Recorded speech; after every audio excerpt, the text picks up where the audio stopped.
ఈ బీసీ సభ గలం యొక్క సమావేశం కూడా జరుగుతూ ఉంది. ఈ సమావేశానికి ముఖ్య అతిథిగా విచ్చేసిన మాజీ మంత్రివర్యులు, అలాగే మన పార్టీ రాయలసీమ కోఆర్డినేటర్ పెద్దిరెడ్డి రామచంద్రరెడ్డి గారు, మన రాష్ట్ర అధ్యక్షులు బీసీ యొక్క అధ్యక్షులు యాదవ్ గారు, అలాగే వేదిక మీద ఆశీనులైన మన నియోజకవర్గ సమన్వయకర్తలు, పార్టీ పెద్దలు, వైఎస్ఆర్ కాంగ్రెస్ పార్టీ నాయకులు, సోదరులు, సోదరిమణులు, పాత్రికేయులందరికీ కూడా నమస్కారాలు తెలియజేస్తున్నాను.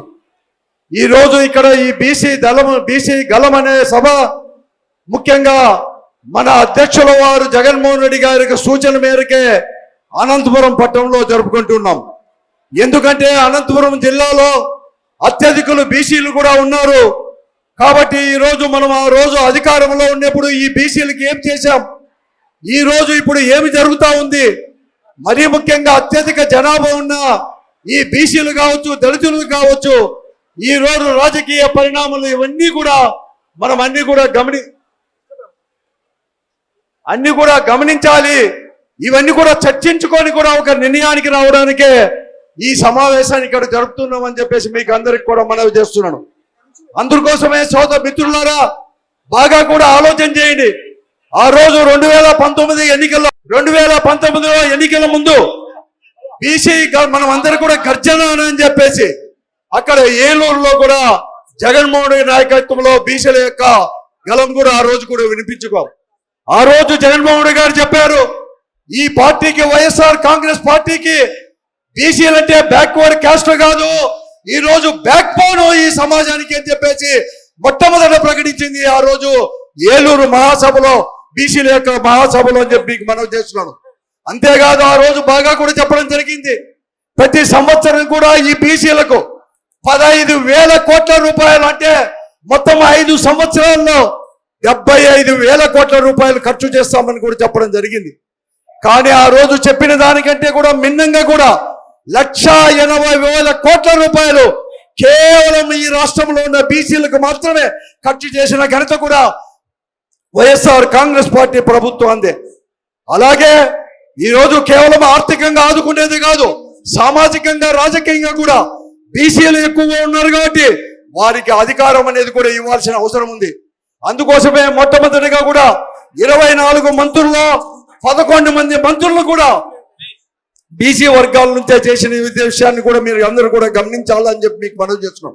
అలాగే పంచాయతీలో బోర్డు మెంబర్లు, అంటే వార్డు మెంబర్ల దగ్గర నుంచి, మున్సిపాలిటీలో వార్డు మెంబర్ల దగ్గర నుంచి ఉప ముఖ్యమంత్రుల వరకు కూడా మొత్తం 85,000 మందిని ఈ వైఎస్ఆర్ కాంగ్రెస్ పార్టీ యొక్క ప్రభుత్వంలో మీ అందరూ కూడా ప్రాతినిధ్యం వహించారు. గతంలో ఎప్పుడు కానీ ఇంత పెద్ద సంఖ్యలో ఎప్పుడు కానీ ప్రజాప్రతినిధులుగా ఎప్పుడు కానీ ఈ బీసీ వర్గాల నుంచి తీసుకోబోలేదు. అది కేవలం వైఎస్ఆర్ కాంగ్రెస్ పార్టీ అధికారంలో ఉన్నప్పుడు మాత్రమే తీసుకున్న విషయాన్ని కూడా మీ అందరూ కూడా గమనించాలి.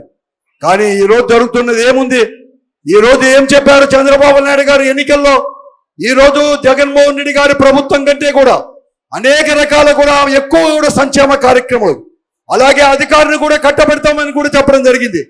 కానీ నిజంగా కూడా అధికారం కట్టబెట్టారా? ఈరోజు ఆలోచన చేయమని చెప్పి నేను అడుగుతున్నాను బీసీ సోదరులందరినీ కూడా. ఈ రాష్ట్రంలో జరుగుతున్న రాజకీయ కూడా ఆలోచన చేయమని చెప్పి నేను అడుగుతున్నాను. ఈ రోజు వారు అన్ని రకాల వైఫల్యం చెంది, ఆ రోజు కరోనా ఉన్నప్పుడు కూడా మనం ఇంత పెద్ద ఎత్తున ఖర్చు పెట్టాం. ఈ రోజు దాదాపుగా కూడా 2 సంవత్సరాలు కూడా పూర్తి అయింది. అంటే దాదాపుగా అర్ధ కాలం అనేది కూడా వీరికి ఇచ్చిన గడువులో కూడా పూర్తి అయింది. కానీ ఈ రోజు జరుగుతున్నది ఏమి, బీసీలకు నిజంగా న్యాయం జరిగిందా, లేకుంటే బీసీలకు ప్రాతినిధ్యం వహిస్తున్న ఈ క్యాబినెట్ లో బీసీల గురించి ఆలోచన చేస్తున్నారా? ఒకదూరి ఆలోచన చేయమని చెప్పి నేను అడుగుతా ఉన్నాను. ఆ రోజు మన జిల్లా నుంచే మంత్రులు అనే వాళ్ళు ఎవరిని కానీ తీసుకోకుండా బీసీలకు ఇచ్చిన ఘనత కూడా మన పార్టీ వైఎస్ఆర్ కాంగ్రెస్ పార్టీ మంత్రివర్గంలో ఈరోజు తీసుకునేది. అలాగే ఒక జెడ్పీ చైర్మన్ గా కావచ్చు, లేకపోతే సెంట్రల్ బ్యాంకు చైర్మన్ గా కావచ్చు, అలాగే అలాగే కార్పొరేషన్ చైర్మన్ గా కావచ్చు, అలాగే మండల అధ్యక్షుల దగ్గర నుంచి మున్సిపల్ కార్పొరేషన్ల వరకు కూడా అత్యధికంగా బీసీలను తీసుకున్న దాన్ని కూడా మీరు గమనించాలి. కానీ ఈ రోజు బీసీ వర్గానికి ప్రాతినిధ్యం వస్తున్న మంత్రులు ఎలా వ్యవహరిస్తున్నారో ఒత్తిడి ఆలోచన చేయమని చెప్పి నేను అడుగుతా ఉన్నాను. అంతేకాదు ఈ జిల్లాలో కూడా ఇద్దరు, ఈ మంత్రివర్గంలో కూడా ఇద్దరు ప్రాతినిధ్యం వహిస్తున్నారు. వారు నిజంగా ఈ బీసీల గురించి కానీ, ఈ బీసీల యొక్క సంక్షేమం గురించి కానీ, ఈరోజు ఫీజు రియంబర్స్మెంట్ అనేది కూడా అమలుపరచకపోతే అత్యధికులు బీసీలు దళితుల వర్గాల నుంచే ఈరోజు ఉన్నత చదువుల నుంచి కూడా నిష్క్రమిస్తున్నారు, చదువులు అర్ధాంతంగా కూడా ముగిస్తున్నారు. ఈ రోజు కూడా దాని గురించి మాట్లాడుతున్నారా ఈ మంత్రులు అని చెప్పి వద్దు ఆలోచన చేయమని చెప్పి అడుగుతున్నాను. కేవలం డైవర్షన్ పాలిటిక్స్ చేస్తున్నారు. ఈ మంత్రివర్గ సభ్యులతో, ఈ వెనుకబడిన కులాల యొక్క మంత్రివర్గం యొక్క మంత్రులతో ఈ రోజు జగన్మోహన్ రెడ్డి గారిని మాత్రమే విమర్శించడానికి మాత్రమే పరిమితంగా ఇది జరిగిందని మీ అందరూ కూడా గమనించాలా అని చెప్పి మనవి చేస్తున్నాను. ఈ రోజు ఇద్దరు మంత్రులు ఈ జిల్లా నుంచి ఉంటే ఒకనాడైనా కూడా ఈ జిల్లా అభివృద్ధిని గురించి, ఈ జిల్లాలో వెనుకబడిన కులాల యొక్క అభివృద్ధిని గురించి కానీ, వారి యొక్క సమస్యలు కానీ, వారు ఈ రోజు ఎలా కూడా గ్రామాల్లో కూడా అణచివేయబడుతున్నారో ఒక్కనాడైనా కూడా మాట్లాడారని చెప్పి ఆలోచన చేయమని చెప్పి నేను అడుగుతా ఉన్నాను. ఏనాడు కూడా మాట్లాడలేదు. జగన్మోహన్ గారిని వ్యక్తిగత విమర్శించడం, చంద్రబాబు నాయుడు పొగడానికి మాత్రమే ఈ 2 సంవత్సరాల కాలాన్ని కూడా తీసుకున్నారు. కాబట్టి బీసీ సోదరులారా, మీ అందరికీ నేను మనవి చేసేదేమంటే, ఈ రోజు ఇక్కడ సభను జరుపుకునేది కాదు, ఈ జరుగుతున్న అన్యాయాన్ని ప్రశ్నించాల్సిన అవసరం కూడా మీ అందరిపైన కూడా ఉంది. ప్రశ్నించడం అంటే అనేకమైన ఈరోజు ప్రచార సాధనాలు ఉన్నాయి. ట్విట్టర్ ఉంది, ఫేస్బుక్లు ఉన్నాయి, సోషల్ మీడియాలు ఉన్నాయి. దానిలో మీ అందరు కూడా స్పందించాల్సిన అవసరం కూడా ఉంది. గ్రామాన ఈరోజు బీసీలకు జరుగుతున్న అన్యాయాన్ని కానీ, అనేక రకాల సామాజికంగా కానీ, ఆర్థికంగా కానీ, రాజకీయంగా కానీ ఎలా అణిచివేయబడుతున్నారో ఈ జిల్లాలో కానీ, ఈ రాష్ట్రంలో కూడా కొంతెత్తి ఈరోజు మాట్లాడాల్సిన అవసరం కూడా ఉంది. ఎవరు భయపడాల్సిన అవసరం లేదు. ఇప్పుడే మాట్లాడిన పెద్దలందరూ కూడా చెప్పారు, అండగా ఉంటాం. వైఎస్ఆర్ కాంగ్రెస్ పార్టీ అండగా ఉంటుంది.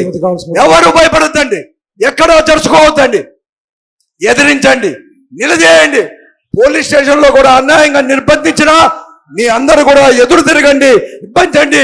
వైఎస్ఆర్ కాంగ్రెస్ పార్టీ అండగా ఉంటుంది జగన్మోహన్ గారి నాయకత్వంలో అని చెప్పి మీకు మనవి చేస్తున్నాను. మనం ఏదో మళ్ళా ఇంకా 3 సంవత్సరాలు వెయిట్ చేయాల్సిన పని లేదు. ఇప్పటి నుంచి కూడా మన హక్కుల్ని సాధించుకోవడానికి, మన హక్కుల్ని కాపాడుకోవడానికి మనమందరూ కూడా వైఎస్ఆర్ కాంగ్రెస్ పార్టీ నాయకులు కావచ్చు, కార్యకర్తలు కావచ్చు, ముఖ్యంగా బీసీ నాయకులు కార్యకర్తలు కూడా పెద్ద ఎత్తున కూడా ఈ రోజు ఉద్యమించాల్సిన అవసరం ఉంది, బాధ్యత ఉంది అని చెప్పేసి కూడా ఈ సందర్భంగా మనవి చేస్తూ తీర్మానాలు కూడా పెద్దిరెడ్డి రామచంద్రరావు గారు కూడా మాట్లాడతారు. ఎందుకంటే ఈ రోజు మన పార్టీ యొక్క ధ్యేయం అన్ని కూడా మన జగన్మోహన్ గారి సూచనల మేరకు కూడా అన్ని కూడా సవినయంగా కూడా అన్ని కూడా పెద్దిరెడ్డి గారు కూడా మనవి చేస్తారు. అందరూ కూడా సవినయంగా విని ధైర్యంగా కూడా ఈ రోజు ఉద్యమించడానికి ప్రతి ఒక్కరు కూడా సిద్ధం కావాలని చెప్పేసి కూడా కోరుకుంటూ అవకాశం కల్పించిన పెద్దలకు ధన్యవాదాలు తెలుపుకుంటూ సెలవు తీసుకుంటున్నాను. జై జగన్.